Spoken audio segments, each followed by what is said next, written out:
दोस्तों यहाँ पर हम बात करने वाले हैं कि भारतीय रेलवे लगातार लोगों को सहूलियत देती जा रही है, जिसमें एक रिपोर्ट निकलकर सामने आया है कि भारतीय रेलवे जितने भी मेमो ट्रेनों को बंद की थी उन सभी ट्रेनों को भारतीय रेलवे अब शुरू कर रही है, जिससे लोगों में बहुत ज्यादा खुशी देखने को मिल रही है, क्योंकि मेमो और पैसेंजर ट्रेनें लोगों की लाइफ लाइन मानी जाती है और इस पर भारतीय रेलवे लगातार फोकस दे रही है। सभी रूटों के भारतीय रेलवे धीरे धीरे जो भी बंद ट्रेनें, कोरोना काल से बंद जो ट्रेनें हैं उसको भारतीय रेलवे लगातार शुरू करती जा रही है, और जो मेमू ट्रेनें हैं उन सभी ट्रेनों को भी भारतीय रेलवे लगातार शुरू करती जा रही है। इसी में एक रिपोर्ट निकलकर सामने आया है कि 50 दिनों से बंद पड़ी पैसेंजर ट्रेनों को भारतीय रेलवे अब बहाल करने जा रही है। तो किस रूट पर इस ट्रेन का परिचालन भारतीय रेलवे पहले करती थी और कब से इस ट्रेन का परिचालन फिर से भारतीय रेलवे शुरू कर रही है, कौन कौन से ट्रेन नंबर के साथ इस ट्रेन का परिचालन भारतीय रेलवे करती है, इस वीडियो के अंदर मैं आपको फुल डिटेल जानकारी देने वाला हूँ। तो दोस्तों अगर आप चैनल पर नए हैं तो चैनल को सब्सक्राइब कर लीजिए और वीडियो अच्छा लगे तो वीडियो को लाइक जरूर कर दीजिएगा। चलिए इस डिटेल वीडियो को शुरू करते हैं। दोस्तों हरियाणा में रेल यात्रियों के लिए राहत भरी खबर भारतीय रेलवे द्वारा निकल कर सामने आई है, जो कि 50 दिनों से बंद पड़ी 2 पैसेंजर ट्रेनों का संचालन को भारतीय रेलवे ने हरी झंडी दिखा दी है,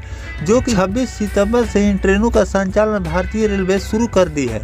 04432 जाखल दिल्ली और ट्रेन नंबर 04425 और 04426 दिल्ली अरवान पैसेंजर ट्रेन का दिल्ली की ओर आगमन शुरू हो गया है। इन ट्रेनों के दोबारा संचालन से यात्रियों ने राहत की सांस ली। हालांकि ट्रेन नंबर 14023 और 14024 कुरुक्षेत्र दिल्ली DMU अभी दिल्ली के बजाय सकूर बस्ती ही अप डाउन करेगी। 30 सितंबर तक इस ट्रेन का यह शेड्यूल रहेगा। इसी साल 11 अगस्त को रेलवे ने दिल्ली पंजाब के बीच आवाजाही करने वाली 2 पैसेंजर और DMU ट्रेनों को रद्द कर दिया, क्योंकि दिल्ली रेलवे स्टेशन के प्लेटफॉर्म नंबर 2 पर मरम्मत का काम चल रहा है। रेलवे की यात्रियों की मांग पर 28 अगस्त से बंद पड़ी ट्रेन नंबर 14023 और 14024 दिल्ली कुरुक्षेत्र DMU ट्रेन के फिर से संचालन का आदेश दे दिया गया है, लेकिन ट्रेन को फिलहाल सकूर बस्ती ही संचालित किया जा रहा है। यह ट्रेन 30 सितंबर तक सकूर बस्ती से ही अप डाउन करेगी। वहीं दिल्ली भटिंडा के बीच संचालित होने वाली सभी ट्रेन सुचारू रूप से दौड़ पड़ी। तो दोस्तों भारतीय रेलवे तो पहले ही अनाउंसमेंट जानकारी कर दी थी कि जितने भी कोरोना काल से जो भी बंद ट्रेनें हैं सभी को शुरू किया जाएगा। बहुत सारे रूटों पर भारतीय रेलवे ने भी कर दी है, और साथ में जो ट्रेनें अभी फिलहाल में बंद है उसको भी भारतीय रेलवे आदेश के अनुसार धीरे धीरे शुरू कर रही है, जो कि आने वाले दिनों में सभी रूटों पर पैसेंजर ट्रेनों को भारतीय रेलवे शुरू कर दी है।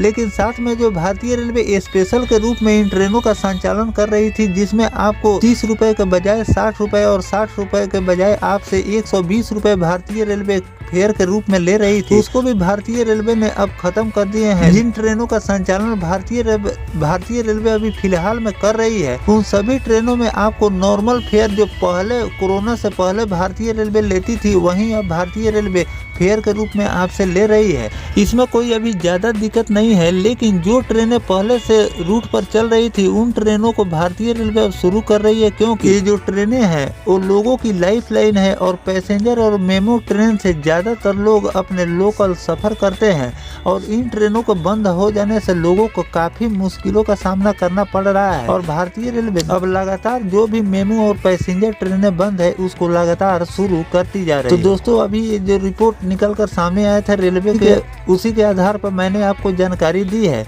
कमेंट सेक्शन में ये जरूर बताइएगा कि किन किन रूटों पर अभी भारतीय रेलवे ने ट्रेन बंद रखी है। जो बंद ट्रेनें हैं उसे शुरू करनी चाहिए, ये भी कमेंट करके जरूर बताइएगा। और किसी रूट से संबंधित अगर भारतीय रेलवे बंद ट्रेनों को शुरू करेगी तो वो भी जानकारी मैं आपको लगातार देता रहूंगा। फिलहाल दोस्तों जानकारी आपको कैसा लगा कमेंट सेक्शन में जरूर बताइए। मिलते हैं किसी नेक्स्ट टॉपिक कोई नई जानकारी के साथ, तब तक अपने भाई को दीजिए इजाजत। जय हिंद, जय भारत, वंदे मातरम।